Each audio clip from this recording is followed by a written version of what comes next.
est venu de nous rassurer que réellement donc, le prophète Mohammed, fils d'Abdullah, est véritablement un prophète envoyé de Dieu. Chère assistance, pour ce débat, nous avons plusieurs panélistes qui vont venir défendre ces idéologies. Nous avons 4 panélistes, 2 de la partie musulmane et 2 de la partie chrétienne. Pour les introduire, pour la partie musulmane, nous avons le cheikh Ali Sanga, que je prie de nous rejoindre ici sur le podium.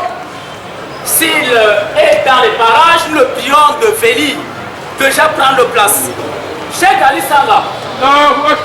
Vos ovations, s'il vous plaît. Le cheikh Ali Sanga. Il est autodidacte. Il est prédicateur de la parole dans plusieurs mosquées et sur les chaînes de télévision et de radio. Il nous vient de Yaoundé. Il sera secondé dans cette partie ou bien lors de ces échanges par le cheikh Aboubakar, que nous attendons également solennellement son entrée. Cheikh Aboubakar, est-ce qu'on peut ovationner l'entrée du cheikh Aboubakar?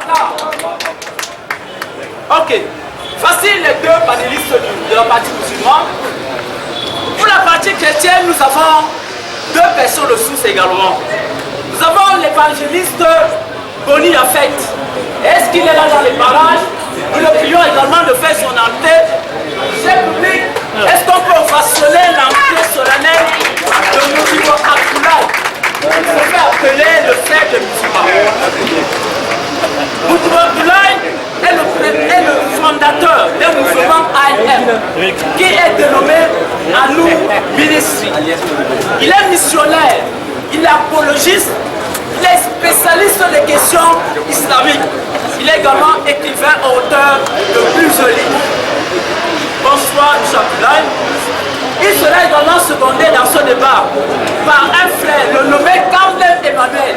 Est-ce qu'on peut également assister à l'entrée de M. Kamdem Emmanuel, s'il vous plaît? Est-ce qu'on peut également applaudir pour faire l'entrée, pour assister à l'entrée solennelle du frère Kamdem? Bonsoir Kamdem. Il est enseignant de géographie au lycée bilingue de Garoua. Il est également évangéliste et s'occupe de l'évangélisation et de la prière dans le groupe dénommé Jebek. Mesdames et messieurs, on va se présenter les différents panélistes qui vont nous éclairer tout au long de cette conférence et débat. Pour modérer ce débat, je suis Jean-Ré Babel et j'aurai l'assistance également de M. Yaouba Saïd. Bonsoir M. Yaouba. Il va s'occuper de la partie de la tradition en langue fulfulde. Je vais permettre, cher public, d'accueillir ici 2 personnes qui vont venir en 1 minute accueillir l'assistance que vous êtes. Je vais appeler comme ça Oustaz Bako, le responsable de prédication dans les mosquées de Garoua. Est-ce qu'il est présent? Ok, avant qu'il entre, je vais également introduire un ancien d'église nommé Silas. Il va venir en 1 minute nous dire un mot. Est-ce qu'on peut l'accueillir sur le podium, s'il vous plaît?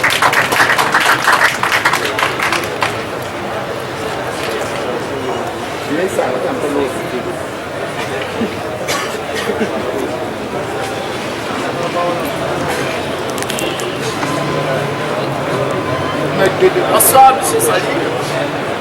M. Silas. Vous avez 1 minute pour dire un mot. Voilà la D'accord, vous êtes le bienvenu ici. Et nous sommes dans un pays de paix. Comme nous sommes dans un pays de paix, nous voulons la paix ici. Nous remercions les autorités qui nous ont permis de faire cette conférence, débat entre les chrétiens et les musulmans. Nous sommes contents que vous soyez calmes. C'est dans ce sens que j'interviens. Je vous souhaite donc la bienvenue et que nous voulons, que ce soit les chrétiens, que ce soit les musulmans, des gens qui sont impulsifs. Ce qu'on dit en français, les sanguins peut-être. Les sanguins, Il y a des professeurs ici qui peuvent nous expliquer, des gens qui sont impulsifs. Quand ils vont écouter certaines paroles, ils sont piqués un peu partout. Non, nous voulons qu'ils restent calmes. Oui, parce que nous sommes des frères, des sœurs, nous sommes ici et nous voulons finir dans la paix. Merci, Papa Ilas, pour vos ovations. Si nous sommes d'accord avec ce qu'il a dit, nous avons également Oustaz Bako qui va nous dire également un mot. Assalamu alaikum derrabe Djoubé. Wa alaikum salam. Assalamu alaikum derrabe Camerounais. Wa alaikum salam wa rahmatullahi wa Les barakatuh. chrétiens et les musulmans. Nous remercions Allah qui nous a permis de se réunir cet après-midi, même avec ce petit retard. Ce n'est pas la première fois que nous avons notre frère Modibo Abdoulaye avec le frère Ali qui est venu de Yaoundé. Ce n'est pas pour la première fois qu'ils sont venus ici pour présenter le visage de l'islam et tout le visage du christianisme. Et nous voulons que ça commence dans la paix et que ça finisse dans la paix. Nous sommes entre musulmans et chrétiens. Nous sommes Camerounais avant d'être musulmans ou chrétiens. Nous sommes tous des Camerounais. Et nous prions Allah qu'il fasse à ce que ça finisse dans le bon terme, comme ça a commencé. Qu'il n'y ait pas de passion. On cherche la vérité, c'est dans le livre. Que Dieu nous aide. Merci. Est-ce qu'on peut également applaudir pour cette conférence? Mesdames et messieurs, nous allons vous donner le programme détaillé de cette conférence et débat par mon assistance, M. Yaouba Sali, qui va nous donner l'ordre chronologique du programme. Merci, bonsoir à tous.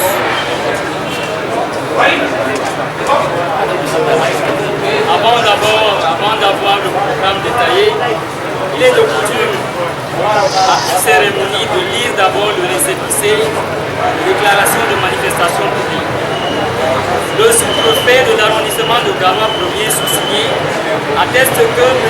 Boni Japet, carte d'identité numéro 112 030 274, délivré le 22 8e mois 2011 à Yaoundé, agissant pour le compte de World Wide Vision en qualité de pasteur, a déposé une déclaration en date du 29 mars 2018 en vue d'organiser une conférence et débat interview au lieu dit Maison du Parti RDPC, qui se déroulera du 31 mars 2018 à partir de 15h jusqu'à 18h30.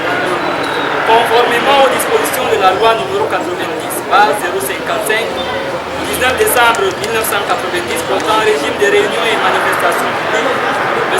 Boni Japet s'engage à agir dans le strict respect de l'ordre public et à répondre de tout incident qui pourrait y survenir. En outre, il ne changera ni la date, ni le lieu, ni l'heure, ni l'objet de la présente déclaration, en foi de quoi le présent récépissé lui est délivré pour servir et valoir ce qu'il doit. Fait à Garoua le 29 mars 2018, le sous-préfet ou le sous-préfet par délégation, le sous-préfet, adjoint au sous-préfet, Mounda lui, secrétaire d'administration, avec pour affiliation préfet de l'arrondissement Bénoué, archive. Le programme de la journée ou alors de cet après-midi décide ce qui suit. Mot de bienvenue, quelque chose qui est déjà fait. Mot de bienvenue au modérateur. 20 minutes d'exposition pour la partie musulmane. 20 minutes d'exposition pour la partie chrétienne. 5 minutes de réfutation pour la partie musulmane. 5 minutes de réfutation pour la partie chrétienne, 5 minutes de réplication pour la partie musulmane, 5 minutes de réplication pour la partie chrétienne, 5 minutes de conclusion pour la partie musulmane, 5 minutes de conclusion pour la partie chrétienne, et enfin 30 minutes pour des questions-réponses. Et la cérémonie, la fin de la cérémonie est prévue 18h. Dado Hauti Hado Mbi Arani Dede Taskana en Hababal Gadolo, in Bolwan Aran Dari, Ido Hulla Huli, Wadanien Halimaji Arandeji, Hulinta en Dabu Watien Halo, en Bibo, Bedon Mari Binti Nogas, Ulto Hosan Hulde, Holi de Mako Hako Larani, Sammere Bende Hande. sammere man bo ɗo ƴamta en yelika Muhammad sallam annabijo ɓe gongana non bo ɓawo mako goɗɗo ko larani te jiha chrétien en kam bo wosan wonde ɗeɗe minti nogas o wolwana en seeɗa ɓawo man kadi ɓe tokkotiran goto goto kono fono mari minti joyi dow lortugo dow boliɗe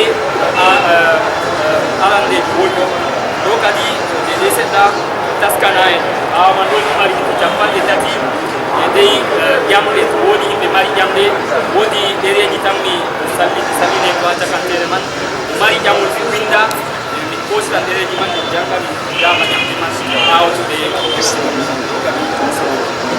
Merci beaucoup, monsieur Yaouba. Chef public, voici présenter le détail de cette soirée. Mais avant de commencer, permettez-moi de vous rappeler un certain nombre de critères. Pour faciliter le bon déroulement de ce débat, chers messieurs, nous voulons, et nous vivons d'ailleurs dans un pays laïque, plein de tolérance. Donc nous avons des opinions diverses. Mais nous voulons ce soir que ces opinions soient respectées. Donc nous voulons dans la mesure du strict possible que ce débat soit pacifique. Il faudra qu'il se fasse dans la tranquillité afin que la vérité, bien que la vérité puisse s'éclater. Par conséquent, nous voulons que vous nous épargniez de certaines expressions qui peuvent soulever les tensions telles que Alléluia, telles que Amen pour la partie chrétienne. Nous ne voulons pas également des expressions telles que Allah Akbar pour la partie musulmane. Donc, mesdames et messieurs, nous allons lancer le débat. Je vais inviter comme ça, pour la partie musulmane, le cheikh Ali Sangara qui viendra présenter son exposé pendant 20 minutes. Monsieur Ali Sangara, vous avez la parole.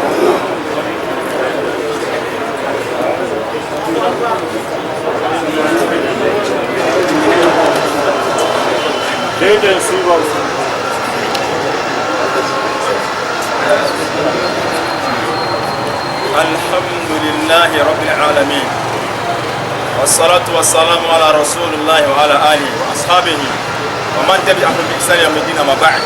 السلام عليكم ورحمة الله وبركاته. Aujourd'hui, Inch'Allah, c'est un grand jour pour l'islam. Nous allons nous entretenir, Inch'Allah, dans ce dialogue interreligieux. Cet échange très important sur le thème Mohammed sallallahu alayhi wa sallam, est-il un vrai prophète? Est-il un vrai prophète? Parce que vous savez que cette question n'existait pas aujourd'hui. Cela existait depuis le temps du prophète Mohammed sallallahu alayhi wa sallam, où les polythéistes parmi les Qurayshites et même les non-musulmans disaient que c'est un faux prophète. Ils disaient que c'était un poète, d'autres disaient que c'était un magicien. Jusqu'à ce qu'Allah subhanahu wa ta'ala dédouanait le prophète Mohammed sallallahu alayhi wa sallam en disant وما هو بقول كاهن شاعر قليلا ما تؤمنون وما بقول كاهن قليلا ما تذكرون. Allah subhanahu wa ta'ala dit, le Coran là qui sort de la bouche du prophète Mohammed sallallahu alayhi wa sallam, ce n'est pas la parole d'un poète. Mais peu de gens croient. Allah subhanahu wa ta'ala, ce n'est pas la parole d'un magicien. Mais peu de gens s'en rappellent. Tanzilu min rabbil alamin. Mais c'est une révélation. C'est une révélation du Seigneur de l'univers. Dans le Coran ici est une révélation du Seigneur, du Seigneur de l'univers. Je te disais très rapidement que Allah subhanahu wa ta'ala a dédouané le prophète Mohammed sallallahu alayhi wa sallam. Ça veut dire que quoi? Ça veut dire que Allah subhanahu wa ta'ala a démontré que le prophète Mohammed sallallahu alayhi wa sallam qui a reçu le Coran par l'intermédiaire de l'ange Gabriel, ce Coran n'est pas la parole d'un poète. Ce n'est pas la parole d'un magicien. Voilà pourquoi Allah subhanahu wa ta'ala dit وَمَا هُوَ بِقَوْلٍ شَاعِرٍ قَلِيلًا مَا تُؤْمِنُونَ وَمَا بِقَوْلٍ كَاهِنٍ قَلِيلًا مَا تَذَكَّرُونَ تَنزِيلٌ مِنْ رَبِّ الْعَالَمِينَ. Allah subhanahu wa ta'ala dit le Coran là, ce n'est pas la parole d'un poète, ce n'est pas la parole d'un magicien.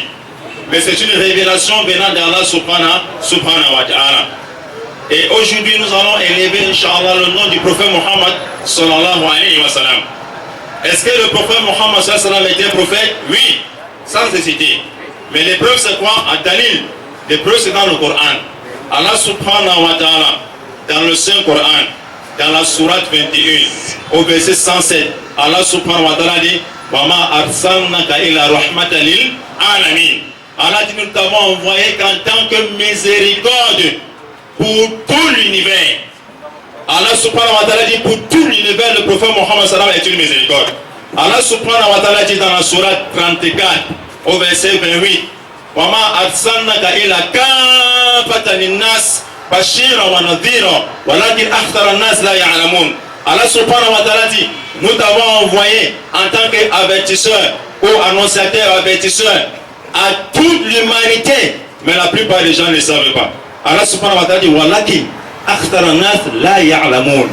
Les gens ne savent pas, et c'est pour ça que nous sommes là, pour faire savoir ou pour faire comprendre aux gens que le prophète Mohammed sallallahu alayhi wa sallam est un prophète envoyé par Allah subhanahu wa ta'ala. Parce qu'Allah subhanahu wa ta'ala dit walakin akthara an-nas la ya'lamun. Et nous avons donc l'obligation de faire connaître ça à ces gens qui ne connaissent pas. Allah subhanahu wa ta'ala dit dans la sourate Al-Ahzab, sourate 33 à partir du verset 1, Allah subhanahu wa ta'ala dit Allah subhanahu wa ta'ala dit Ya ayyuhan nabi ittaqillah wa la tuti'il kafirin wal munafiqin. Allah subhanahu wa ta'ala dit oh toi prophète, Ya ayyuhan nabi. Allah a dit à appeler le prophète Mohammed sallallahu alayhi wa sallam un nabi. Un nabi veut dire le prophète. Mohammed est-il prophète? Oui, Allah a dit il a appelé un nabi, il est prophète. Allah subhanahu wa ta'ala dit dans la même sourate, sourate 33, sourate Al-Ahzab, au verset 41, au verset 40, Allah subhanahu wa ta'ala dit Ma kana Muhammadun aba ahad minkum min ahad minkum walakin Rasulullah wa khataman nabiyyin. Allah subhanahu wa ta'ala dit Muhammad n'est pas le père de l'un d'entre vous, mais il est Rasulullah, le messager d'Allah. Le messager d'Allah, wa khataman nabiyyin, est le dernier des prophètes. Khataman nabiyyin, ça veut dire le dernier des prophètes. La chaque. Quiconque doute sur cet enseignement, kharaja min al-millah, sorti de l'islam. Donc le prophète Mohammed, au regard des paroles du Coran, il est le messager envoyé à toute l'humanité, à tout l'univers par Allah subhanahu wa ta'ala. Voilà pourquoi Allah subhanahu wa ta'ala nous rappelle dans ces paroles, dans ces versets de Surat al-Baqarah, Surat 2, verset 129, verset 148, Allah subhanahu wa ta'ala dit, et ce verset qu'on a l'habitude de rappeler à nos amis chrétiens, mais summum bukmun umyum fahum la yaqilun. Un sourd et aveugle, il ne raisonne pas. Mais nous n'allons pas cesser. Nous n'allons pas cesser de leur rappeler cette parole. Allah subhanahu wa ta'ala dit Alladhina. Allah subhanahu wa ta'ala dit Alladhina ataynahumul kitab. Allah subhanahu wa ta'ala dit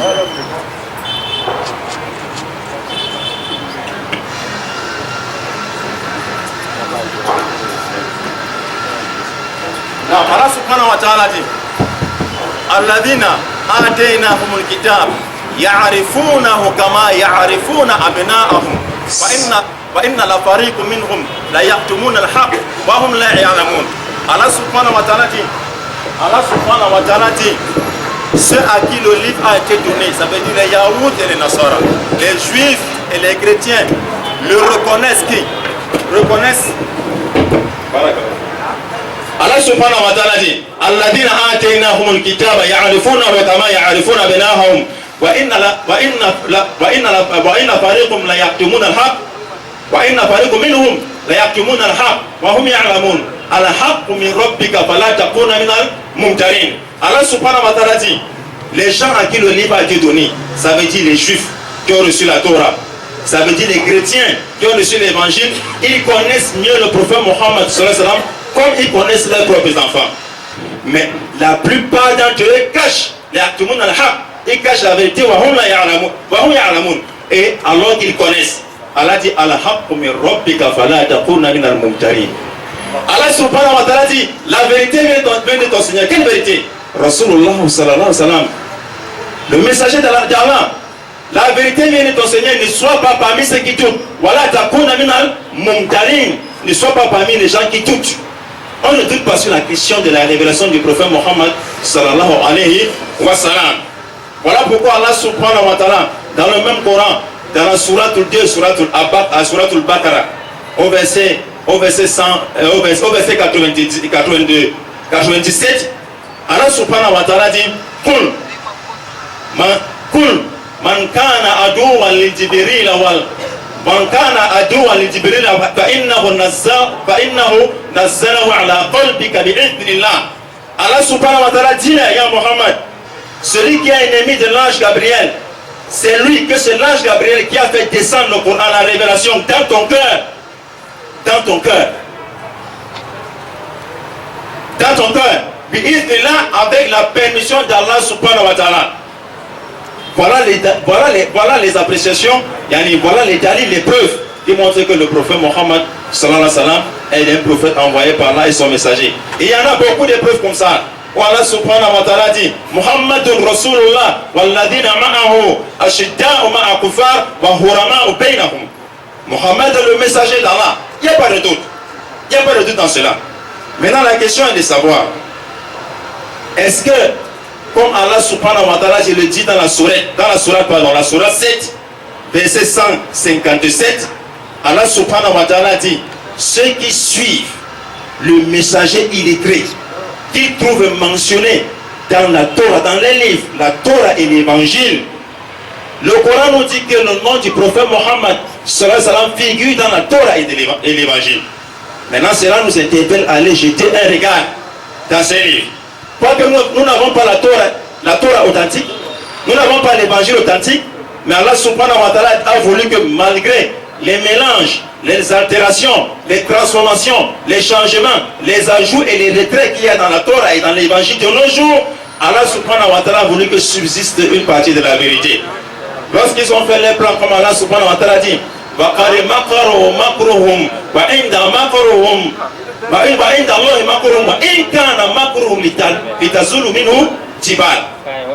subhanahu wa ta'ala dit, ils ont fait les plans.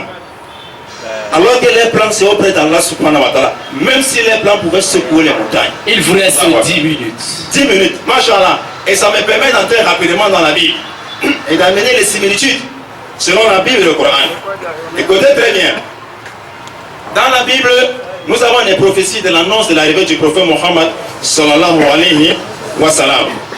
Quand on parle des prophéties, nous allons entrer très rapidement dans les caractéristiques même données par la Bible pour témoigner de l'authenticité d'un vrai prophète ou d'un vrai messager. Et c'est où je donne la parole à mon frère Abou Bakar qui est là, Al-Hanafi, qui va nous lire le livre du 1 Jean chapitre 4, verset 1 à 4. Et il va nous lire le livre de Deutéronome 18, Deutéronome chapitre 18, verset 17 au verset 20, Inch'Allah. Assalamu alaikum wa rahmatullah. Alhamdulillah, nous remercions Allah de nous avoir très rapidement, je vais dévoiler, n'est-ce pas, les différentes références que le frère a demandées. Je partirai donc d'un principe que je me suis édicté pour insinuer que la redite sans vérification serait encore un cancer de la raison raisonnante. Nous allons partir dans le livre de Jean, le premier livre, le premier épître de Jean, Jean 1, Jean 4. La Bible nous dit, bien-aimés, n'ajoutez pas foi à tout esprit, mais éprouvez les esprits. Examinez bien ces inspirations pour savoir s'ils viennent de Dieu. Car plusieurs faux prophètes sont descendus dans le monde. Reconnaissez à ceci l'Esprit de Dieu, tout esprit qui confesse que Jésus venu en chair est de Dieu. Le verset 3, et tout esprit qui ne confesse pas Jésus n'est pas de Dieu. Mohammed sallallahu alayhi wa sallam, pour expliquer, a parlé de Jésus plus de 79 fois dans le Coran, et tout un chapitre réservé à sa mère Mariam, le chapitre 19. C'est celui de l'Antéchrist dont vous avez appris la venue et qui est maintenant déjà dans le monde. Nous continuons toujours dans Deutéronome 18, le verset 15 et le verset 18. Moïse parlant par l'entremise, Dieu parla à Moïse par l'entremise des fils d'Israël, il dit, l'Éternel ton Dieu te suscitera du milieu de toi d'entre tes frères un prophète comme moi, vous l'écouterez. Dans le verset 18, il dit, je leur susciterai du milieu de leurs frères un prophète comme toi. Je mettrai mes paroles dans sa bouche et il leur dira tout ce que je lui commanderai. Puisque le Coran nous dit qu'il est illettré, il faudrait que Dieu mette ses paroles dans la bouche de ce prophète et il leur dira tout ce qu'il lui commandera. Et dans le verset 18, il dit, et si quelqu'un n'écoute pas mes paroles, celle que le prophète là aura dit à mon nom, alors moi je lui en demanderai compte. Dieu dit, si quelqu'un n'écoute pas les paroles de ce prophète-là, annoncé dans l'Ancien Testament, dans leur livre, Dieu lui-même va en demander compte. Dans le Genèse 16, le verset 10 à 12, l'ange de l'Éternel lui dit, je multiplierai ta postérité et elle sera aussi nombreuse qu'on ne pourra la compter. Non, mashallah. Non, très rapidement. Quand on lit le livre de 1 Jean chapitre 4, verset 1 à 4, il est très bien écrit que celui qui confesse que Jésus-Christ est de Dieu, pas que Jésus-Christ est Dieu, c'est très différent. Celui qui confesse que Jésus-Christ est de Dieu, ça veut dire que Jésus-Christ est envoyé par Dieu, celui-là c'est un bon prophète. C'est un vrai prophète.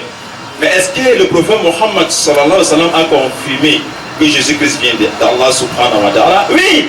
Dans le hadith, le prophète Mohammed sallallahu alayhi wa sallam a dit, celui qui atteste qu'il n'y a pas d'autre divinité digne d'être adorée en dehors d'Allah, l'unique sans associé, et que Mohammed est son prophète et son messager, et que Jésus-Christ est son prophète et son messager, l'esprit envoyé, la parole envoyée à Marie, un esprit venant de lui qui est de Dieu, et que l'enfer est une vérité, et que le paradis est une vérité, celui qui confesse ces paroles-là entrera par les 8 portes du paradis de son choix. Ça veut dire que celui qui atteste que Jésus-Christ est le messager, l'envoyé de Dieu, parmi ces attestations, celui-là va entrer au paradis par les 8 portes de son choix. Un hadith authentique. Attester que Dieu est unique, que Mohammed est son messager et que Jésus-Christ est la parole de Dieu insufflée à Marie. Et un esprit qui vient de lui. Celui qui dit ça en tant que musulman entrera au paradis. C'est pour dire à mes frères chrétiens que nous, dans l'islam, on s'amuse pas avec la personnalité de Jésus-Christ. Il y a tout un chapitre intitulé au nommé Marie, la mère de Jésus-Christ, chapitre 19 du Saint-Coran. Et les miracles de Jésus-Christ sont dans le Coran. Et je rappelle ici que Jésus-Christ a annoncé de sa propre bouche l'arrivée du prophète Mohammed sallallahu alayhi wa sallam. Dans la sourate combien? Dans la sourate 61, à partir du verset 6, Allah subhanahu wa ta'ala dit wa idh qala Isa ibn Maryam ya bani Israël inni rasulullah ilaykum musaddiqan lima bayna yaday min at-taurat wa mubashiran min rasul ya'ti min ba'dihi ismuhu Ahmad. 5 minutes. Allahu Akbar.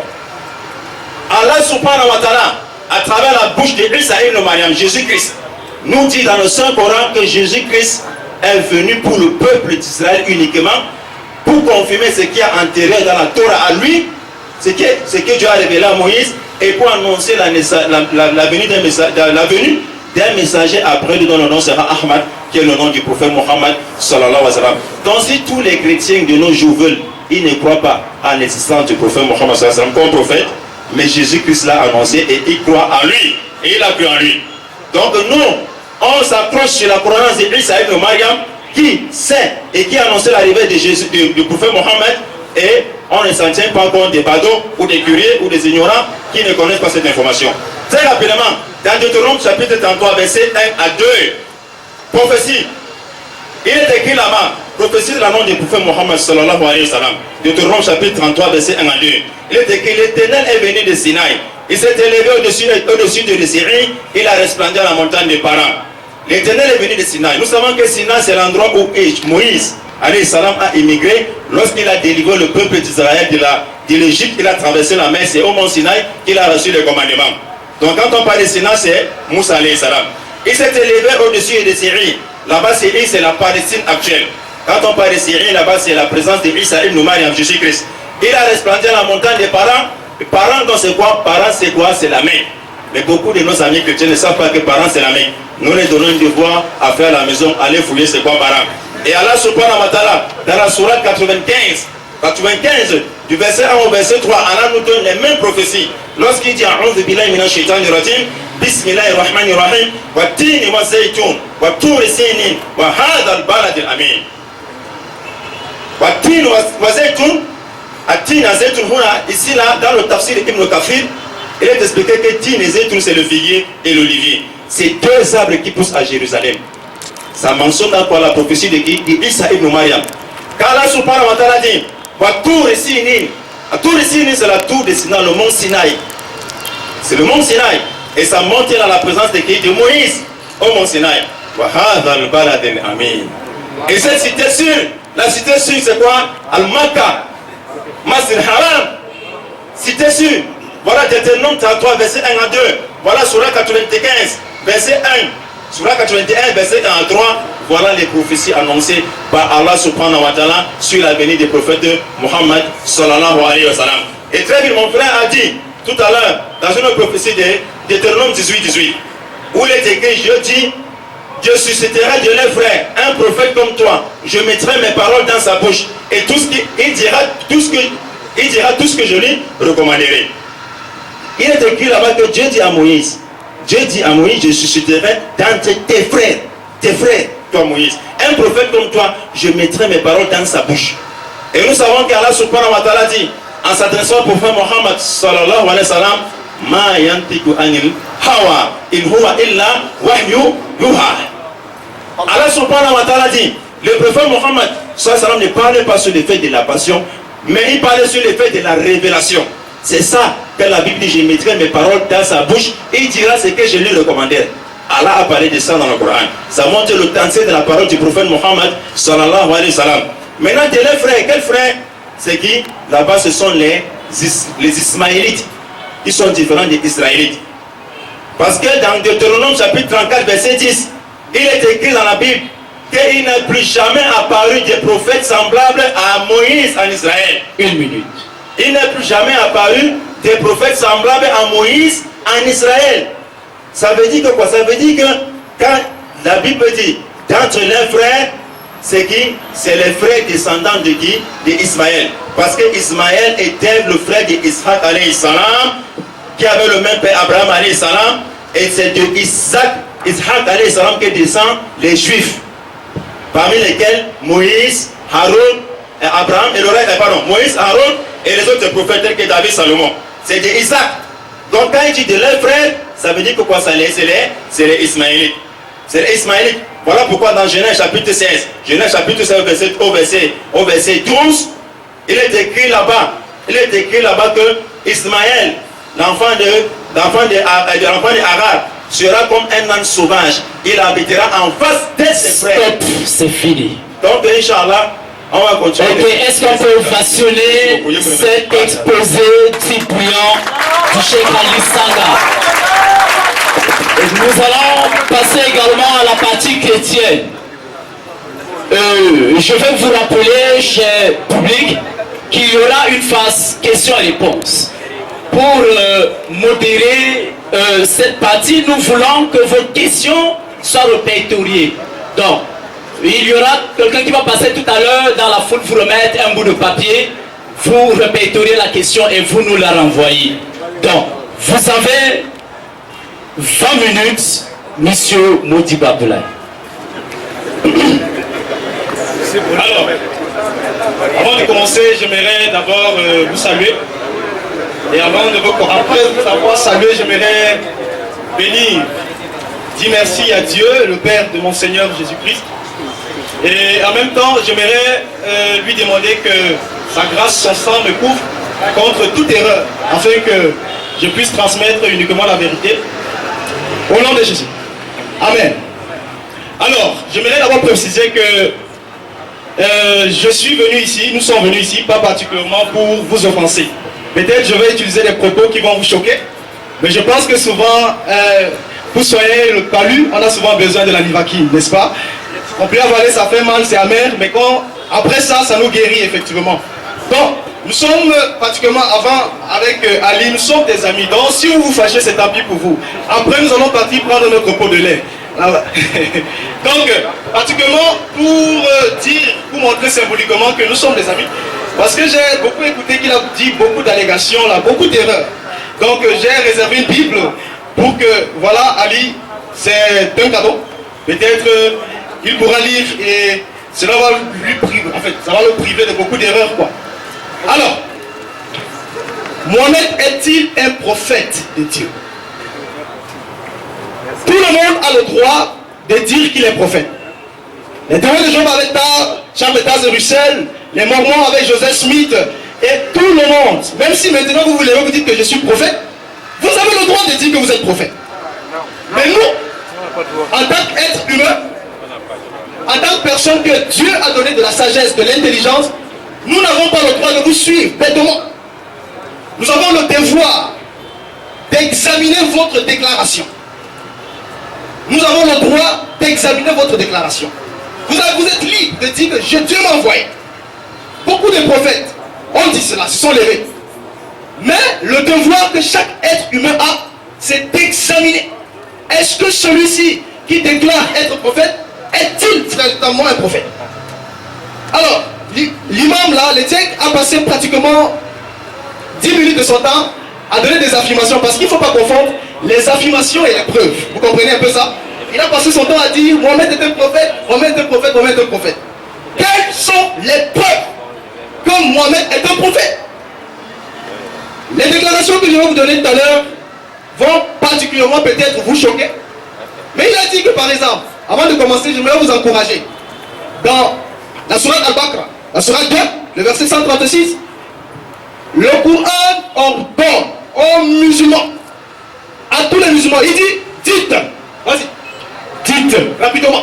Nous croyons à Allah, oui, et en ce qu'on nous a révélé, oui, et en ce qu'on nous a fait descendre vers Abraham et Ismaël, oui, et Isaac et Jacob et les tribus, oui, et en ce qui a été donné à Moïse, oui, et à Jésus, oui, et en ce qui a été donné aux prophètes venant de leur Seigneur, oui.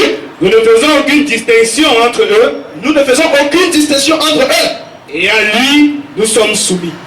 Le Coran, votre propre Coran, il y en a plusieurs sourates qui le disent, vous donne l'obligation, le devoir de croire au livre que Dieu a révélé, particulièrement la Torah, le Zabour, l'Injil. Vous avez le devoir. Donc, en fait, il vient de m'aider à prouver que Mohamed n'est pas un vrai prophète. Dire que ces livres sont faux, sont été falsifiés, en fait, c'est en train de me donner la pièce, me dire que, en fait, Allah est tellement impuissant au point de protéger sa parole. Parce que dans la sourate 6, le verset 31 dit que Allah, la parole de Dieu, ne peut jamais vérifier ça, jamais être modifié. Donc, il vient de me donner, en fait, il vient de m'aider. Dire que la Bible est falsifiée, c'est dire que Allah est un faux Dieu. C'est dire que Mohamed est un faux prophète. Parce que Allah, votre Dieu, a dit qu'il faut croire à ces livres-là. Pourquoi vous êtes qui vous dit?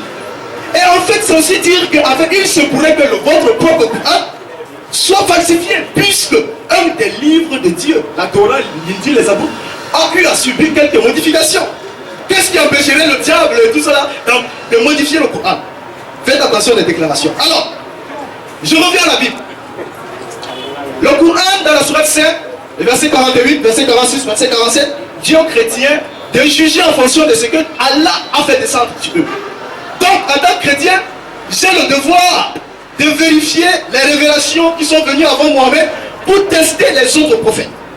Donc, quelqu'un ne va pas s'élever comme ça et dire je suis prophète, je le suis. Non! Dieu a une manière de fonctionner avant. Quels sont les critères que la Bible donne, que les livres de la Bible donnent pour qualifier quelqu'un de prophète? Il ne faut pas le suivre comme un bête. Le premier critère que la Bible donne, j'aimerais lui lire. Un vrai prophète. Le vrai prophète doit descendre de la race prophétique. Un vrai prophète doit descendre de la race prophétique. Et c'est quoi la race prophétique? La race prophétique, c'est la race d'Isaac. Un prophète qui ne descend pas d'Isaac est un faux prophète. Premier critère. Alors, lisons un peu ça. Genèse chapitre 17. Genèse chapitre 17. Rapidement. J'établirai mon alliance entre moi et toi. Entre moi et toi, Abraham. Et je te multiplierai. Je te multiplierai, oui. J'établirai mon alliance entre moi et toi et tes descendants après toi. Oui. Selon leur génération. Oui. Ce sera une alliance perpétuelle. Oui. En vertu de laquelle je serai ton Dieu, oui, et celui de ta postérité après toi. Oui. Je te donnerai et à tes descendants après toi le pays que tu habites comme étranger, oui, tout le pays de Canaan, oui, en possession perpétuelle, et je serai leur Dieu. Oui. Dieu dit à Abraham, oui, tu ne donneras plus à Sarah et ta femme le nom de Sarai, oui, mais son nom sera Sarah. Oui. Je la bénirai et je te donnerai d'elle un fils. Oui. Je la bénirai et elle deviendra des nations. Oui. Des rois et des peuples sortiront d'elle. Oui. Abraham tomba sur sa face, il rit et dit en son cœur, naîtra-t-il un fils à un homme de 100 ans, et Sarah âgée de 90 ans, enfantera-t-elle? Abraham dit à Dieu, oh, qu'Ismaël vive devant ta face. Dieu dit, Certainement Sarah, ta femme, t'enfantera un fils. Oui. Et tu l'appelleras du nom d'Isaac. Oui. J'établirai mon alliance avec lui. J'établirai mon alliance avec Isaac. Comme une alliance perpétuelle. Comme une alliance éternelle, perpétuelle. Toute sa postérité après lui. Ok, merci, on peut laisser. Donc vous allez lire la suite chez vous. Un vrai prophète. Il n'y a aucun prophète dans la Bible. David, que ce soit Élisée, que ce soit même à la fin Jésus-Christ. Tous sont descendus de cette descendance d'Isaac. Aucun prophète. Je défie quiconque de me lever un seul verset qui dit qu'un prophète pourrait venir d'Ismaël. De ce moment, il a dit que Mohamed est venu d'Ismaël. Quelles sont les preuves? Comprenez, les allégations sont différentes des preuves. Quelles sont les preuves que Mohamed est descendant d'Ismaël? Attention, il a cité les hadiths. Tout à l'heure, nous allons citer les hadiths. Vous allez être mal à l'aise. C'est un petit problème pour moi. Alors, deuxième critère pour être un vrai prophète. Deuxième critère, un prophète doit confirmer les paroles que Dieu a données avant. Il doit confirmer les paroles des autres prophètes venus avant lui. Si un prophète vient et contredit les autres paroles des autres prophètes, ça veut dire que ce prophète est un faux prophète. Qu'est-ce que... Alors, on va dire, Deutéronome chapitre 4, verset 12, de 1 à 2, rapidement. Deutéronome chapitre 4. Oui. Maintenant, Israël écoute les lois et les ordonnances que je vous enseigne. Oui. Mettez-les en pratique, Oui. afin que vous viviez, Oui. et que vous entriez en possession du pays que vous donne l'Éternel, Oui. le Dieu de vos pères. Oui. Vous n'ajouterez rien à ce que je vous prescris, Oui. et vous n'en retrancherez rien. Oui. Et vous observerez les commandements de l'Éternel, votre Dieu, Oui. tels que je vous les prescris. Ok. Il y en a plusieurs passages qui disent que dans la Bible, la parole de Dieu ne peut pas et ne doit pas être modifiée. Est-ce que Mohamed est venu confirmer les autres passages, les autres prophètes, ou bien il est venu falsifier? Il faut que vous soyez informés par rapport à cela. Et avant même cela, tout à l'heure j'ai dit qu'un prophète doit être de la race prophétique. Même le Coran le confirme. Dans la sourate 29, lis un peu rapidement. Sourate 29, verset 27. Là. Oui. Sourate 29, Oui. verset 27. Oui. Je lis très rapidement. Oui. Nous lui donnons Isaac et Jacob et plaçant dans sa descendance. Allah dit que nous avons placé dans la descendance d'Isaac la prophétie et le livre. La prophétie et le livre viennent de la descendance d'Isaac. Votre propre Coran vient de cela. Alors, est-ce que Mohamed est venu confirmer? Vous voyez dans le Coran, il y a plusieurs contradictions par rapport à la Bible. Plusieurs contradictions. On ne peut pas compter. Par exemple, dans le Coran, le père d'Abraham, c'est Hazar. Mais dans la Bible, le père d'Abraham, c'est Terach. Dans le Coran, par exemple, le Dieu du Coran confond, voilà, Marie, la mère de Jésus, Marie, la mère de Jésus, et Marie, Myriam, encore Marie, la sœur d'Aaron et de Moïse. Il confond. Il dit que Moïse était là avec Marie, et Marie, voilà, la mère de Jésus. Pourtant, entre ces deux générations, il y a 1500 années. Comment, quel est ce Dieu qui peut confondre un personnage d'il y a 1500 ans et un personnage qui est la mère de Jésus? Le Coran contredit complètement. Le Coran, par exemple, dit que Allah n'a pas de fils. Peu importe, je défie chaque musulman, je défie le texte de me montrer un seul verset qui dit dans le Coran que Allah a un fils. Même si c'est dans le sens spirituel. J'ai dit bien même dans le sens spirituel. Vous avez 10 minutes. Alors, je vais très rapidement passer parce qu'il y en a tellement à dire. Tellement. Alors, quel est le troisième critère pour dire que quelqu'un est un prophète? Troisièmement, un prophète doit être réellement un prophète dans le sens que ses prophéties doivent être réalisées. Un prophète, ses prophéties doivent être réalisées. Un prophète doit réaliser ses prophéties. Est-ce que Mohamed a réalisé? Est-ce que Mohamed a réalisé ses prophéties? Il a cité les hadiths, tout à l'heure nous allons citer les hadiths parce que il a cité là Deutéronome chapitre 18 verset 20 à 22 qui parle de Mohamed. Regardez Deutéronome chapitre 18 verset 20 à 22 dit quoi? Rapidement. Deutéronome 18, 20 à 22. Oui. Mais le prophète qui aura l'audace de dire en mon nom une parole que je lui aurais point commandé de dire, Oui. ou qui parlera au nom d'autre Dieu, ce prophète-là sera puni de mort. Peut-être diras-tu dans ton cœur, comment connaîtrons-nous la parole que l'Éternel n'aura point dite? Oui. Quand ce que dira le prophète n'aura pas lieu et n'arrivera pas, ce sera une parole que l'Éternel n'aura point dite. Voilà, c'est bon, on va arrêter là. Le prophète qui va dire quelque chose que Dieu lui a dit, pourtant Dieu ne lui aura pas dit, c'est un faux prophète. Parce qu'il fallait qu'il lit la suite, il faut qu'il reste là. Est-ce que Mohamed, vous comprenez un peu ça? Mohamed était, lisons un peu la sourate 53. Sourate 53. Verset 19 à 20. Verset 19 à 20. Oui. Que vous ensemble des divinités, Oui. Kat et Uza, Oui. ainsi que Manat, Oui. cette troisième autre. Oui. Comprenez un peu ça. Ça, c'est une sourate du Coran. Si je vous donne le travail à faire d'aller vérifier cela sur Internet dans tous les livres islamiques. Ici, on parle des sourates, on parle des versets sacrés. Allah, Mohamed, un jour s'est retrouvé en train de citer, de dire que Allah, Al-Uzza et Mohammed sont des fils de Allah. Preuve, quelles sont les preuves? Et quelles sont dignes d'être adorées? Dis-moi une preuve. Dis-moi la sourate. La sourate. Le silence, s'il vous plaît. Taisez-vous si ça vous choque, taisez-vous. Je vous donne du travail à faire. Alors, lis-moi la biographie d'Ibn Hisham. Ibn Hisham est un savant musulman. Ibn Hisham est un savant musulman qui était le premier à écrire la biographie du prophète parce qu'il était né, il était entre les années 507 et 73. Donc lis-moi un peu ça rapidement. Il explique ces sourates, il explique. Quand il méditait sur ces versets, Sourate 53, quand Mohamed méditait cela, oui, et qu'il désirait l'apporter à son peuple, rapidement. Satan est venu mettre dans sa langue les paroles suivantes. Satan est venu mettre dans sa langue les paroles suivantes. Mohamed, ceux-ci sont des divinités exaltées qui méritent l'adoration. Ceux-ci-là, Allah, Al-Uzza, sont des divinités qui méritent d'être exaltées. Vas-y, continue. Quand les Korachites ont entendu cette déclaration venant de lui, Oui.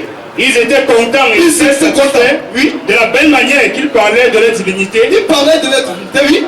Ainsi, il écoutait avec beaucoup d'attention. Oui. Quand les croyants musulmans ont compris que la révélation que leur prophète avait était vraie, Oui. sans erreur ou manipulation de sa part, et qu'il l'ait vu se prosterner à la fin de cette sourate, Il s'est prosterné devant cette divinité.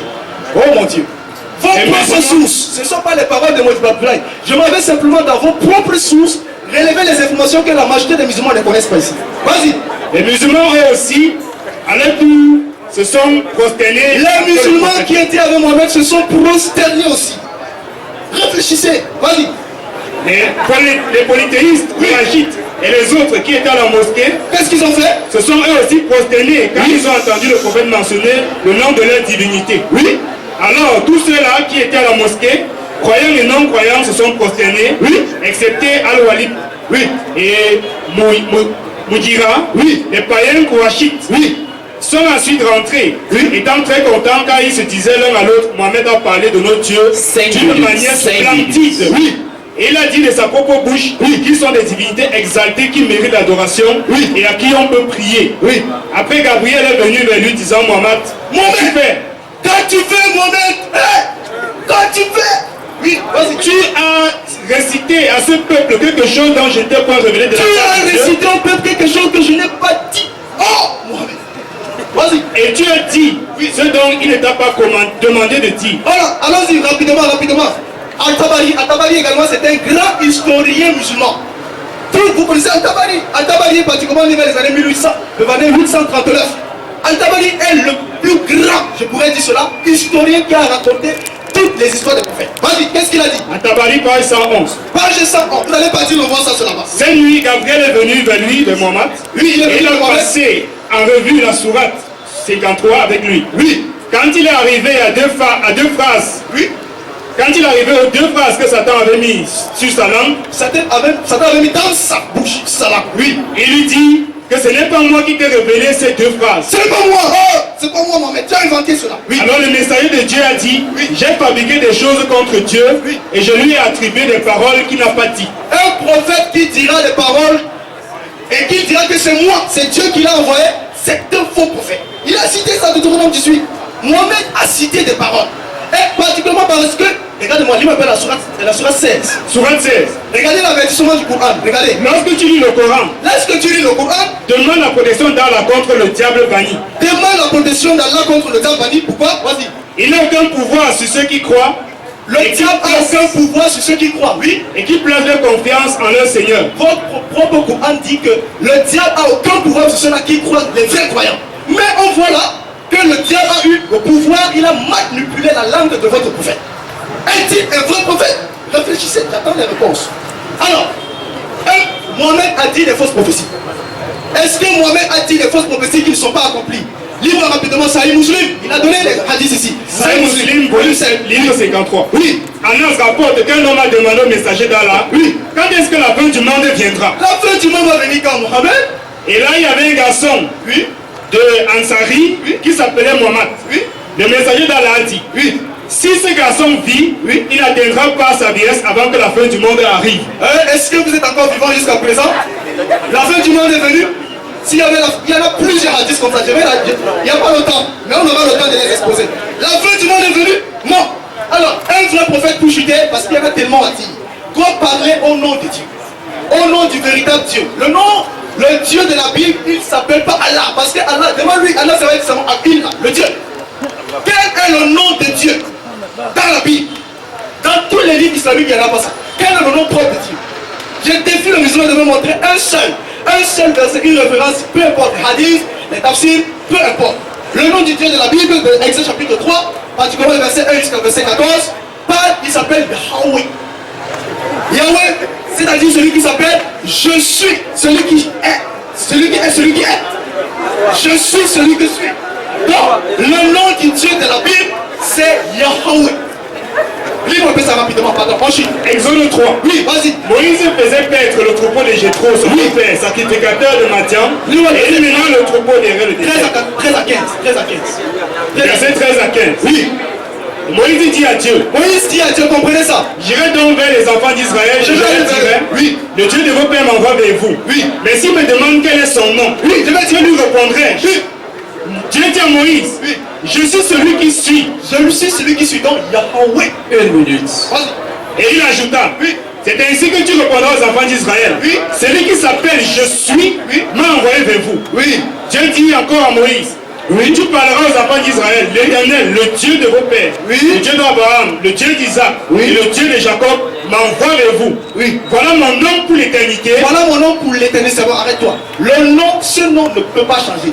Je défie un musulman. Je défie le tchèque de me montrer ce nom. Yahweh. C'est ce nom. Il dit, je vais dire que c'est qui? Parce que n'importe qui, Allah, ça veut dire le Dieu. Même les palmes, c'est le nom de Dieu. Il a son nom propre. Quel est le nom du Dieu de l'islam? Quel est son nom? Dieu, c'est quoi? Dieu, ça veut dire objet d'adoration. Elohim. Les dieux.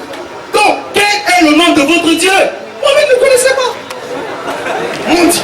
Donc, tout à l'heure, je vais revenir. Parce qu'il y en a tellement. Il a dit des choses à la récitation. C'est fini. Ça va se savoir. Est-ce qu'on peut ovationner également monsieur Modibo Abdoulaye pour son exposé? Cher public, nous allons passer à la deuxième phase de ce débat. Nous rappelons ainsi la partie musulmane qui viendra en 10 minutes donner une réfutation à ce qu'a présenté Modibo Abdoulaye et également répliquer sur ses propos. Est-ce que Cheikh Ali Sanga peut encore revenir? Si nous voulons qu'il revienne, il faut qu'on ovationne encore. Nous avons dit que c'est des expressions qu'il ne faut pas. Excusez-nous de donner des propos pareils. Je vous remercie. Alhamdulillah, salatu wa salam ala rasulillah wa ala alihi wa sahbihi wa tabi'ahum bi salamin ila mudid.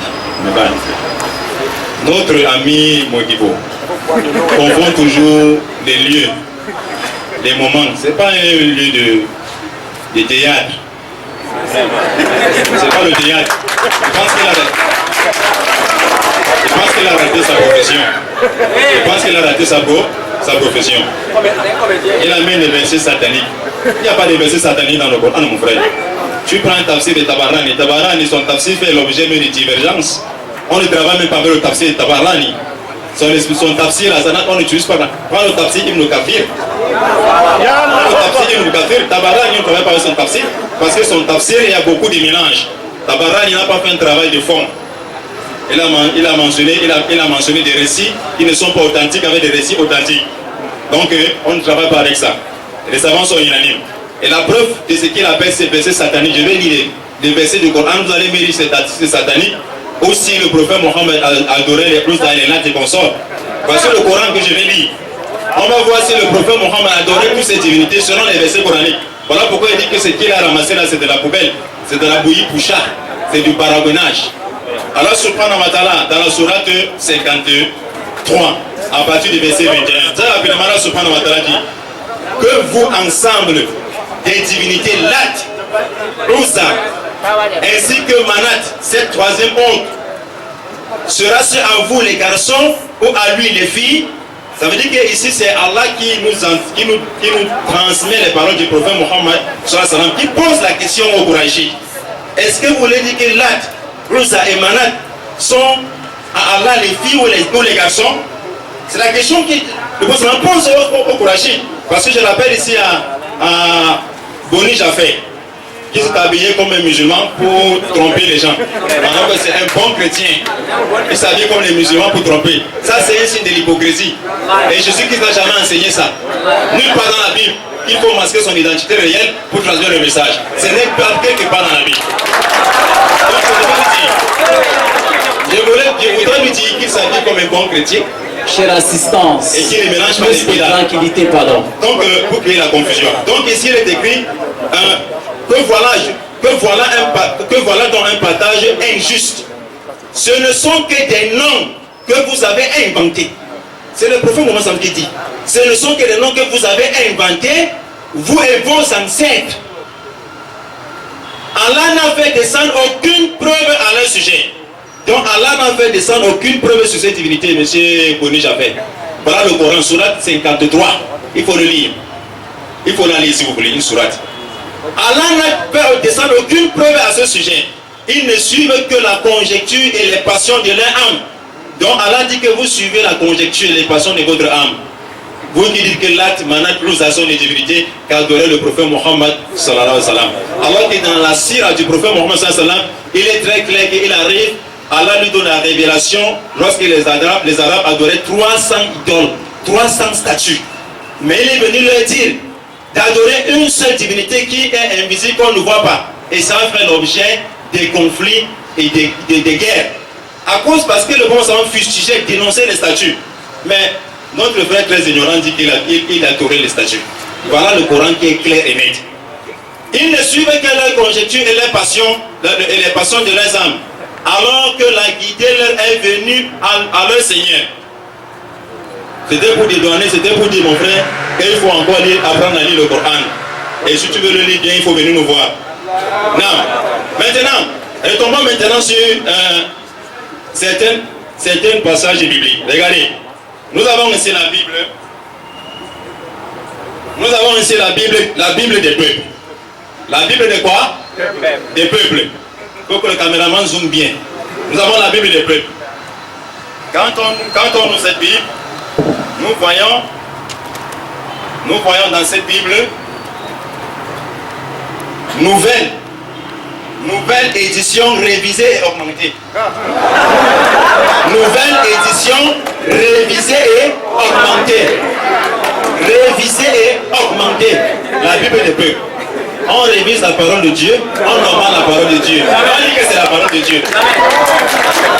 S'il vous plaît, s'il vous plaît. C'est pas un musulman qui a écrit ça, hein? Revu et augmenté. Ce n'est pas fini.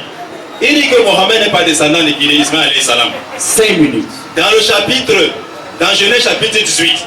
Genèse chapitre 18. C'est les chrétiens qui ont fait le commentaire, hein? Ils font le commentaire des passages bibliques. En bas là, la Bible des peuples. Allez fouiller cette Bible. Ils écrivent en bas là. Lorsque Mohammed se présenta comme le nouveau prophète, il rappellera que selon les traditions bibliques, les Arabes descendent d'Abraham par Ismaël. C'est écrit le nom du prophète Mohammed dans la Bible. C'est écrit noir sur là. Je veux un chrétien qui va venir lire. Je veux un chrétien, s'il vous plaît, un chrétien courageux. Parce qu'on peut dire que chaque année est manqué.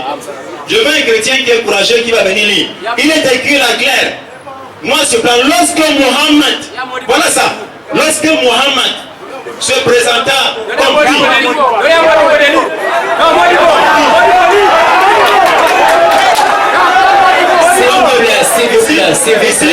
ici la Bible est très claire. Ceux qui ont fait le commentaire de Genèse 18, c'est les chrétiens qui ont fait le commentaire de ces passages, ce n'est pas des musulmans. Ils disent que lorsque Mohammed se présenta comme le nouveau prophète, il rappellera que selon les traditions bibliques, les Arabes descendent d'Abraham par Ismaël. Mais il ne fera que mentionner les promesses de Dieu à Abraham. Pour lui, Abraham et Moïse sont avant tout chargés de transmettre des messages de Dieu et de faire observer la prière et les commandements. La Bible, dans le commentaire biblique, dans ce commentaire biblique révisé et augmenté, on dit que Mohammed est descendant d'Ismaël à travers Abraham. Maintenant, ce qu'il ne connaît pas, c'est que lorsque Abraham prend, dans Genèse chapitre 16, verset 3, il est écrit que Sarah, la femme d'Abraham, donna Agar pour femme à Abraham. Ce n'est pas pour concubine, ce n'est pas pour esclave. Genèse chapitre 16, verset 3, il est écrit que Sarah, la première femme d'Abraham, donna Agar pour femme noire sur blanc, pour femme, pas pour concubine. Ça c'était le mariage, et non pour servante, et non pour esclave. Donc elle est devenue sa femme. Et dans Genèse chapitre 12, au 2 premiers versets, Dieu dit qu'il va bénir tous les descendants, tous ceux qui sortiront des reins de qui? D'Abraham. Ismaël n'est pas sorti des reins d'Abraham. Maintenant, il dit que son enfant légitime, c'est qui? C'est Isaac. Je veux dire que la Bible, où les chrétiens sont les seuls sur toute la surface de la terre qui parlent mal des prophètes et des messagers. Et ils disent qu'Abraham a fait l'adultère en ayant Ismaël alayhi salam avec sa servante. Ça veut dire que c'est quoi? C'est l'adultère, n'est-ce pas? Ils insultent un grand prophète adultérien. Ce n'est pas fini. Dans Genèse chapitre 20, verset 12, il est écrit dans Genèse chapitre 20, mes frères et mes amis chrétiens, ouvrez bien les oreilles et notez avec le cœur. Il est écrit dans Genèse chapitre 20, verset 12, Abraham s'adressa au roi, je parachève, Abraham, je raccourcis, Abraham s'adressa au roi en s'adressant à sa femme Sarah, il dit au roi, il est bien vrai qu'elle est ma femme. Car elle est fille de mon père, mais elle n'est pas fille de ma mère, elle est devenue ma femme. Ça veut dire que quoi? Ça veut dire qu'Abraham et Sarah ont même père et des mères différentes. Ce n'est pas l'inceste. Ça veut dire qu'Isaac a issu de l'inceste. Abraham a eu des rapports avec sa propre soeur, des mêmes pères et des mères différentes. C'est la Bible qui dit, hein? C'est pas le Coran. Parce que le Coran, Allah subhanahu, lorsqu'Abraham a dit au roi que cette femme, elle est ma soeur, les savants ont dit c'est la soeur en islam, soeur en religion. Mais dans la Bible, c'est écrit noir sur blanc, comme je vous dis, Abraham a dit c'est ma soeur de même père, mais de mères différentes. Si l'un d'entre vous pas faire des rapports sexuels avec sa soeur de même père, ça va donner quoi? Les chrétiens sont où? Vous faites les rapports sexuels avec votre propre soeur de même père, ça va donner quoi? C'est l'inceste. Vous accusez Abraham d'avoir commis l'adultère, vous accusez Abraham d'avoir commis l'inceste. Et vous voulez quoi? Que Dieu fasse descendre en bénédiction dans votre religion? Une minute. Donc il faut relever vos allégations. Donc ici, il faut qu'ils comprennent que Paran, lorsque Abraham va laisser Agar et Sarah au désert de Paran, comme c'est venu dans Genèse chapitre 21 au verset 21, car il est écrit que c'est au désert de Paran qu'Ismaël a appris à tirer l'arc. J'ai dit à mon ami là que le désert de Paran c'est quoi? C'est l'actuel, c'est la Mecque de nos jours. C'est la Mecque de nos jours. Et lorsque Abraham a laissé Agar et Sarah là-bas, il a cessé de faire les allers et retours entre Sarah et Agar, les deux foyers. Voilà pourquoi dans Genèse chapitre 25, au verset 9, il est écrit que Isaac et Ismaël ont enterré leur père. Ça prouve qu'Abraham avait toujours les deux relations avec les deux familles. Si Isaac et Ismaël ont enterré leur père selon Genèse chapitre 25, au verset 9, ça veut dire qu'Abraham rendait visite à ces deux familles, il n'y avait jamais de rupture. Et il y a une invocation que la Bible ne mentionne pas. Merci, Cheikh. Merci, parce que le temps est épuisé. Est-ce qu'on peut acclamer ce brillant exposé de réfutation et de réplique? Et nous passons également, avant de passer la parole à M. Modibo, à l'évangéliste, nous voulons que si les questions ont été répertoriées, si vous avez écrit des questions sur des bouts de papier, il y a des gens qui vont passer tout à l'heure pour que vous les remettez ces questions afin que celles-ci soient posées ici. Et nous rappelons que les questions, en fait, doivent avoir une étroite relation avec le thème du jour. Si cette question n'a pas de rapport avec le thème du jour, elle sera simplement rejetée. Donc, 10 minutes, M. Modibo Abdoulaye, pour refuter et répliquer ce que le cheikh Ali Sanga vient d'exposer. Est-ce qu'on peut encore acclamer le retour de Modibo Abdoulaye? Ok, merci. Je m'attendais à cette réaction parce que je sais que, vous voyez, c'est un jeu. Avec les musulmans, quand tu cites le Coran seulement, on dit mais non, tu ne comprends pas le Coran, il faut les hadiths. Quand tu cites les hadiths, non, ce sont les faux hadiths. Mais on est averti, il n'y a pas de problème. En fait, je ne veux pas utiliser mes propres paroles parce que je sais que si tu utilises mes propres paroles, ils vont dire que je falsifie. Je m'en vais dans leurs propres sources. Tout à l'heure, il vient de dire qu'il renonce à Al-Tabari. S'il n'y a pas de problème, Ibn Kabir, il dit à Adam d'abord, avant d'aller à Ibn Kabir, il dit également que Ibn Ishaq, il a cité, il dit Mohamed est parti trouver les polythéistes, il y avait 300, je vais rectifier, c'est pas 300, c'est 360, d'après les Al-Qur'an. Donc, il y a des trucs là qu'il ne comprend pas. Autre chose, Ibn Ishaq dit que Mohamed s'est prosterné. Dis-moi un peu la référence d'abord. La référence du Bible, il s'est prosterné devant les idoles et les païens étaient contents. Que Mohamed a dit ces idoles, ils sont bien. On peut prier, on peut les prier. Allah, Al-Ouza, Aman. Je le défie de me prouver le contraire. Ibn Ishaq. Bon, donne-moi seulement la page d'Ibn Ishaq. Rapidement, Ibn Ishaq, attends. La page d'Ibn Ishaq. Voilà, Ibn Ishaq, donne-moi seulement la référence.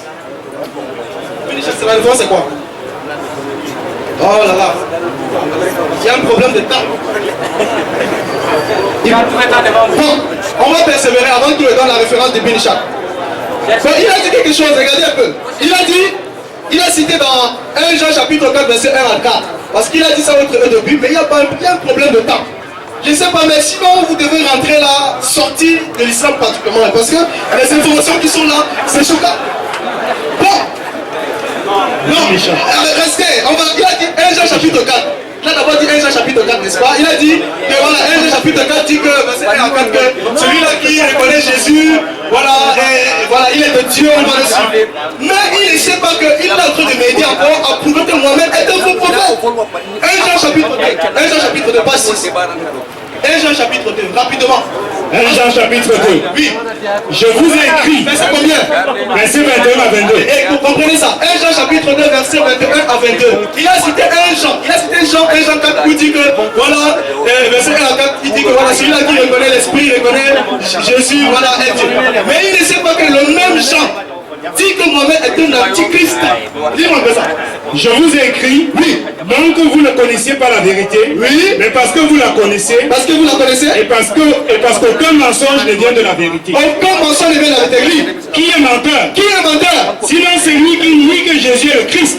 Voilà, continue. Celui-là est l'antéchrist, oui, qui nie le Père et le Fils. Celui qui nie le Père et le Fils est quoi? L'antéchrist. Est-ce que l'islam reconnaît que Allah a un fils? La première référence qu'il donne prouve que Mohamed est un faux prophète. Allah ne dit pas Allah va pas. Donc, en fait, sa propre référence le condamne et prouve simplement que son propre prophète est un faux prophète. Le même Jean, le même auteur des gens dit par exemple dans Jean chapitre 1 qu'au commencement était la parole et la parole était avec Dieu et la parole était Dieu. Donc, il cite des choses qu'il ne comprend pas. Ils sont contre Mohamed et qualifient Mohamed d'antichrist. D'antichrist, ça dit quelqu'un, un menteur. C'est écrit. Bon, il a cité dans sa première intervention Deutéronome 34. Il y a un peu Deutéronome 34 là. Deutéronome 34, oui, verset 10. Ceux-là qui étaient attentifs ont écouté qu'il a dit ça. Oui, lis un peu. Il n'a plus paru en Israël de prophète semblable à Moïse. Voilà, ouais, il s'est arrêté comme ça. Voyez le jeu des musulmans, il s'est arrêté comme ça. Il n'a plus paru à Israël de prophète semblable à Moïse. Lis-moi le suite un peu là. Que l'Éternel connaissait face à face. Que l'Éternel connaissait face à face. Sans être semblable à Moïse, veut dire que connaître, rencontrer l'Éternel face à face. Mohamed a-t-il rencontré Allah face à face? Question. Vous devez répondre à cela. Vous ne devez pas rentrer sans répondre à cette question. Donc, il ne faut pas falsifier. Donc, Vous avez affaire à un pasteur quand même. Donc on est averti. Donc, l'île peut continuer. Nul ne peut lui être comparé. Nul ne peut être comparé à Moïse. Pourquoi? Parce qu'il a rencontré Dieu face à face. Donc, qui a révélé même l'histoire au Coran à Mohamed? C'était Gabriel. Un Gabriel qui n'aime pas venir dans une maison où il y a les chiens et les photos. C'est quel Gabriel ça? Apparemment, je suis en train d'inventer pour eux. Gabriel ne vient pas dans une maison où il y a les photos et il y a les chiens. C'est quel genre de Gabriel ça? Lis-moi un peu la dernière page là, pour qu'il voit un peu de quel genre de Gabriel il s'agit. Gabriel, lui, il a des problèmes avec les photos, hein? Il a des problèmes. Vas-y. Vas-y, rapidement. Vas-y avec Gabriel, oui. Il y a un problème. Gabriel, oui, n'a aucune notion de la génétique. Écoutez Gabriel, celui qui a révélé le Coran à Mohamed. Vas-y, rapidement.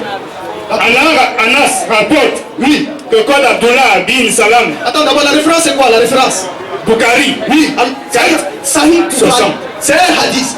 Hadith que quand on dit Sahih, ça veut dire authentique. Vous croyez le plus authentique c'est Bukhari. Donc lis-moi un peu ça. Anas rapporte que quand Abdullah bin Salam, oui, a entendu l'arrivée du prophète à Madina, oui, il est venu vers lui et il a dit, oui, Anas est venu. Il a dit, je m'en vais te poser des questions au sujet de 3 choses. Je vais te poser 3 questions, vas-y. Donc personne ne connaît la réponse excepté s'il en est un prophète. Rapidement.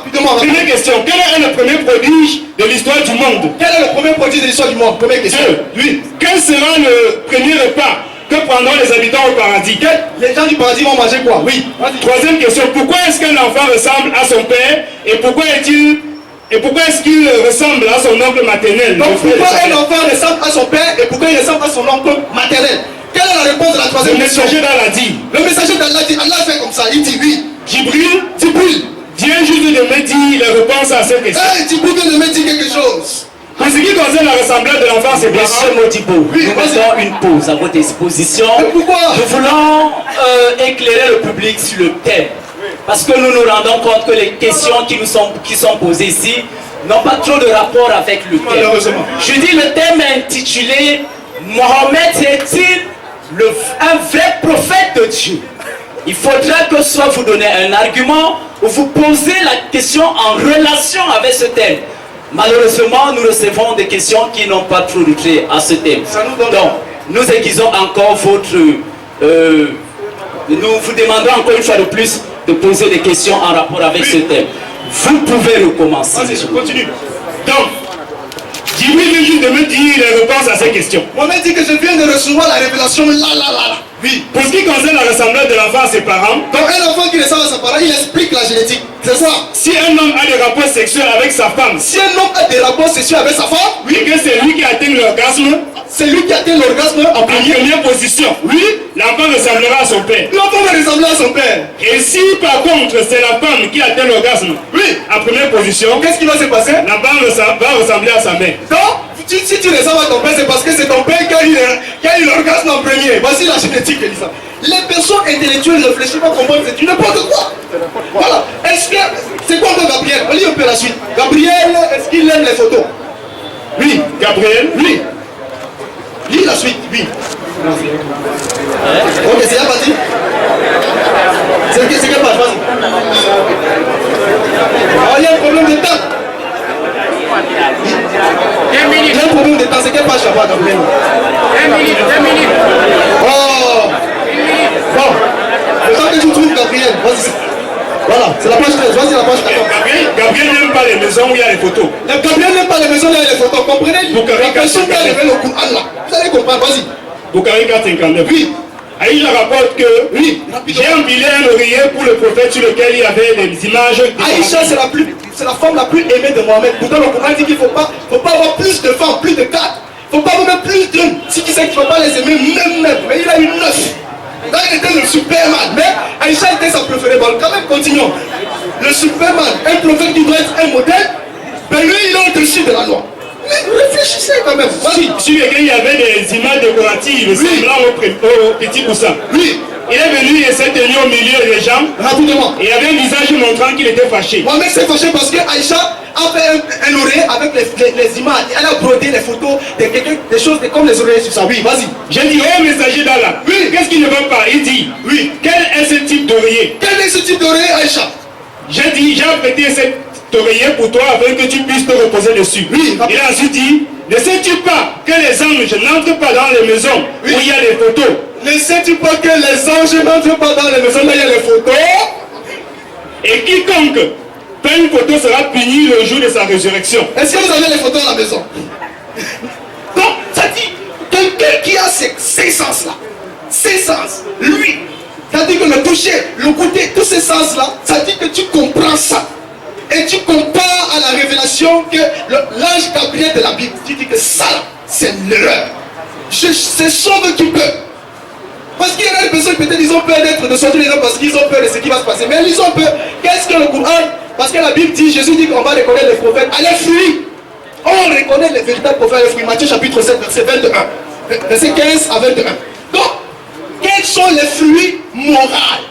Pardon, les fruits moraux de la vie de Mohamed. Est-ce que Mohamed était-il un exemple?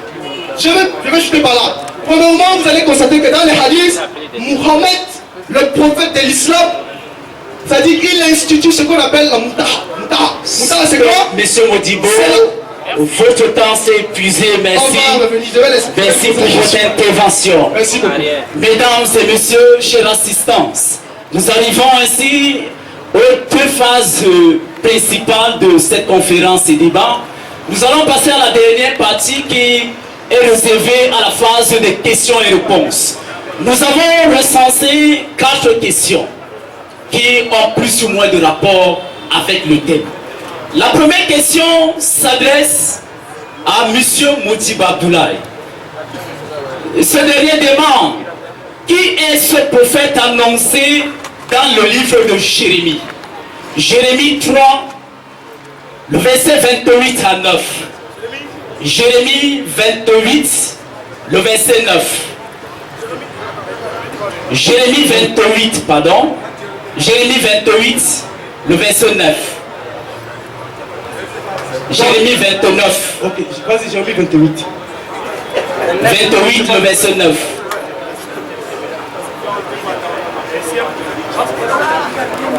La question est de savoir qui est ce prophète annoncé dans le livre de Jérémie.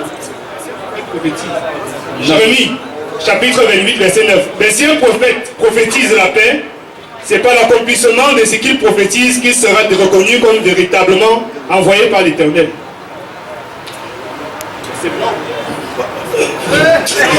Vous comprenez ça? Vous comprenez, c'est même plutôt une sentence. Si un prophète prophétise la paix, que tout va bien, ça va aller.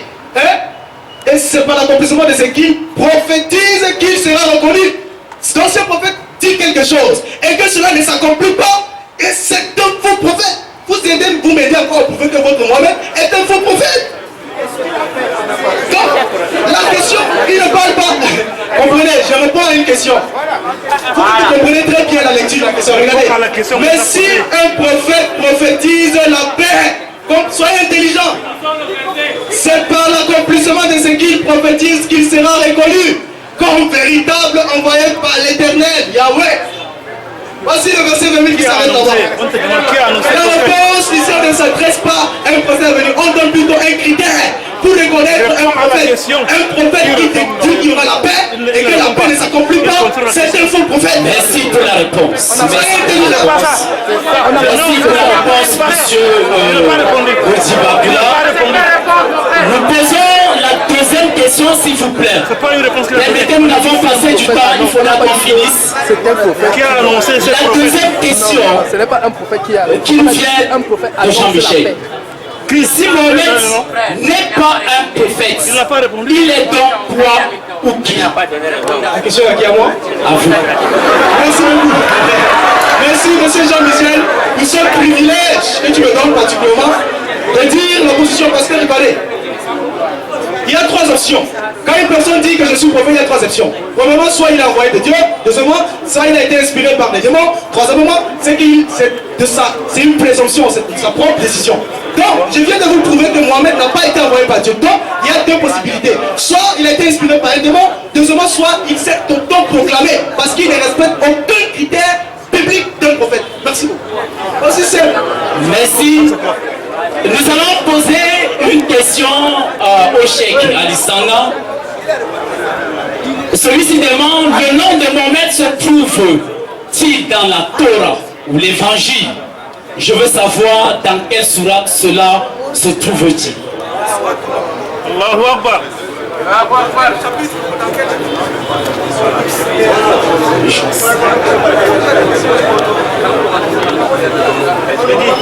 Oui, je pense qu'il a voulu dire dans quel chapitre de la Bible, hein? Dans quel chapitre de la Bible qu'il a voulu dire. J'ai donné la Bible là au pasteur Boni Jaffé de lire. Il n'a pas eu le courage de le lire. Il a dit qu'il va réfuter quand il va prendre la parole. Chose qu'il a fait de manière maligne, de manière chétanique. Il a évité complètement. Voici écrit dans la Bible. Ceux qui ont écrit cette Bible ont écrit à noir sur blanc en faisant le tafsir, l'explication de Genèse chapitre 18. Ils ont écrit le nom de Mohammed à noir sur blanc. C'est écrit Mohammed. Ils ont fait des années pour faire ces recherches. Donc, mes chers chrétiens, achetez cette Bible, la Bible des peuples. Ça finit le débat. Ceux-ci ont fait des années pour faire le commentaire de cette Bible. Et maintenant, je vais lui poser la question de savoir qui me montre le nom de Jésus-Christ en hébreu dans la Bible. Voilà. Voici la Bible, la Sainte Bible. Voilà la Bible des peuples. Voilà la Louis II. Voilà la Bible Thor. Voilà le français, la Bible, la version du français. Voilà la Bible des témoins de Jéhovah. Voilà l'autre Bible. Dans toutes ces Bibles, si le nom de Jésus-Christ n'existe pas en hébreu. Merci, monsieur Ali. Oui, vous avez répondu. 5 secondes. Vous avez donné 2 minutes de réponse à lui. Je ne sais pas si vous avez. Voilà. Donc je réponds ceci. Je réponds ceci que voilà les Bibles. Quelle est la parole de Dieu? 66 livres, 73 livres. Version revue, version corrigée. Version améliorée, version augmentée. Est-ce que la parole de Dieu? Maintenant, le Coran est unique sur toute la surface de la terre. Voilà, Allah subhanahu wa ta'ala dit dans la sourate 41, verset 42. Là, il y a qu'un seul Coran. Quel diable dit la question de Coran? Il y a qu'un seul Coran. Amène le deuxième Coran. C'est nous qui avons fait ça en musique et c'est nous qui en sommes les gardiens. Allah subhanahu wa ta'ala dit. Tu connais le Coran?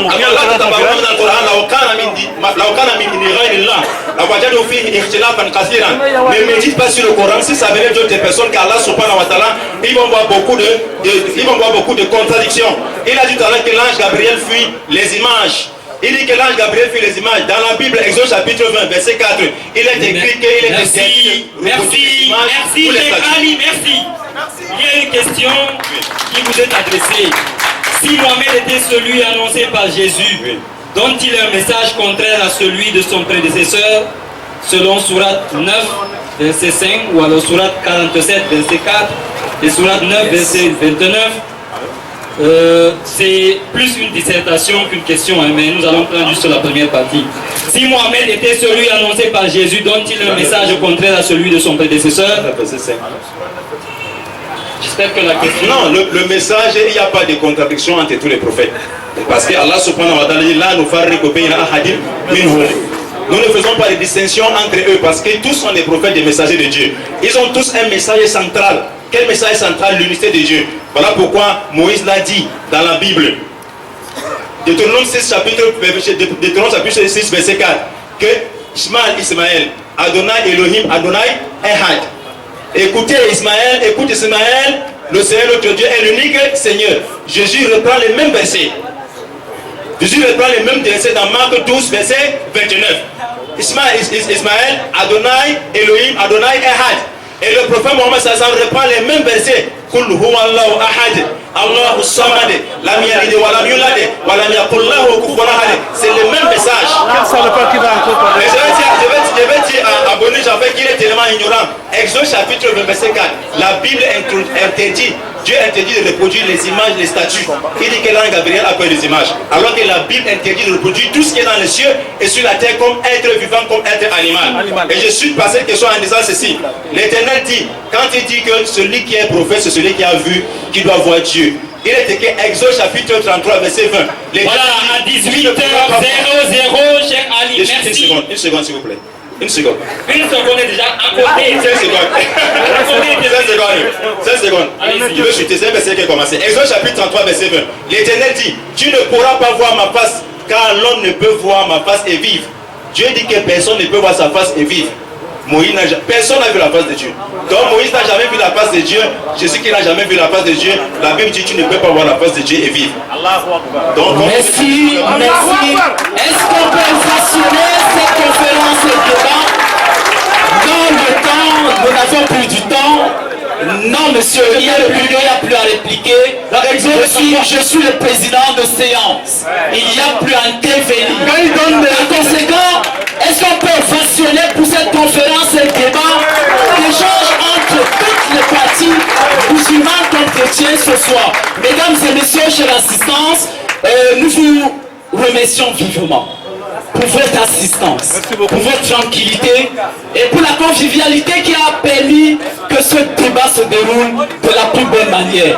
Nous vous remercions et nous allons nous retrouver encore d'ici quelques jours.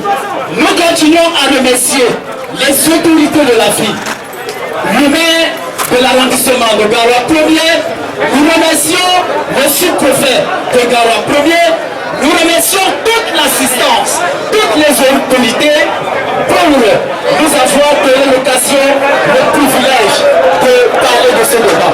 Je vous remercie.